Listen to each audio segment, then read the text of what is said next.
Alejandro says, yesterday I was watching some movie and the expression get a grasp drew my attention. The common expression is get a grip, right? But to grasp something is also very common.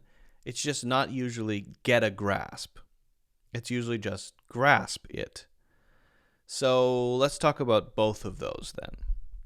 So get a grip, very common idiom, and usually it is used when someone is losing their sense of reality, right?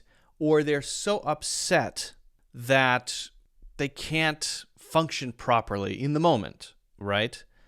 They have maybe lost their keys to their car and they start running around saying, oh, my keys, oh, if I can't find my keys, right? You see them in that state and you say, okay, this person is kind of lost touch with reality in the moment. They're letting their emotions control them. And it could be a positive thing, it could be a negative thing, right? If your friend is gambling and they win 3 times in a row, but each time they keep increasing the amount of their betting, you might be concerned. They're starting to sort of get high on success, if that makes sense. And the first time they bet 100 and the second time they bet 500 and now they're betting 1,000. And I can't lose. I'm unstoppable. I'm on a roll. I'm on a streak. I have great luck today. You want to bring them back down to the ground. You want to bring them back to reality. So whether it's a good thing, a positive emotion, or a negative one, something is overwhelming them. Something is pulling them away from balance. And you want to almost slap them across the face. In fact, in movies, you often see someone slap somebody across the face and say, get a grip, will you? Will you get a grip? Get a grip, okay? So to get a grip is to sort of, you've started floating away. And imagine that the ground has handles. So if you grab onto the handles, okay, then you're back on the ground. You're balanced again, okay? So you're kind of getting a grip on reality again after being carried away by a strong emotion. Again, even if it's for just a moment. And sometimes we use it more generally when we feel someone is so confused or deluded in their minds that they don't know what's happening. They don't know what's going on. So we say, I think you need to get a grip. I can't believe that you think that that's true. So something they think is true, which is you think clearly not true. Most people think is clearly not true. You say then what you need is to get a grip, okay? And maybe you can help them at that point. All right, so that's generally what the expression means. Now, can we say get a grasp and it means the same thing? No. Idioms are interesting because you have to say them as they are said. That's how idioms work. Idioms and expressions must be said exactly as they are, right? Okay. But grasp does mean something. You can grasp something to mean hold on to it, but it feels a bit formal, right? Like grasp the handle. Well, probably we'll just say grab the handle as the action.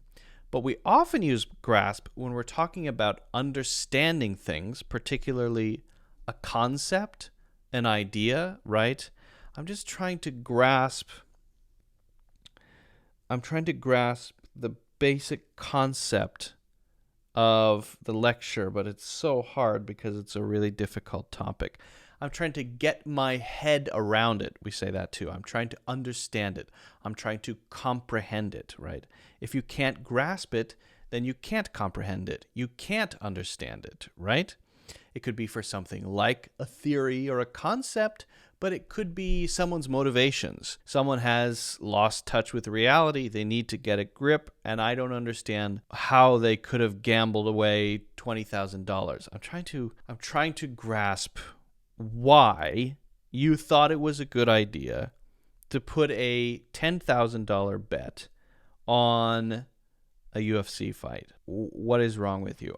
So there I'm not saying to you, get a grip, although I might say that too. I'm talking about myself. I'm not able to understand or comprehend why you would have taken that action, how you could have done something so risky.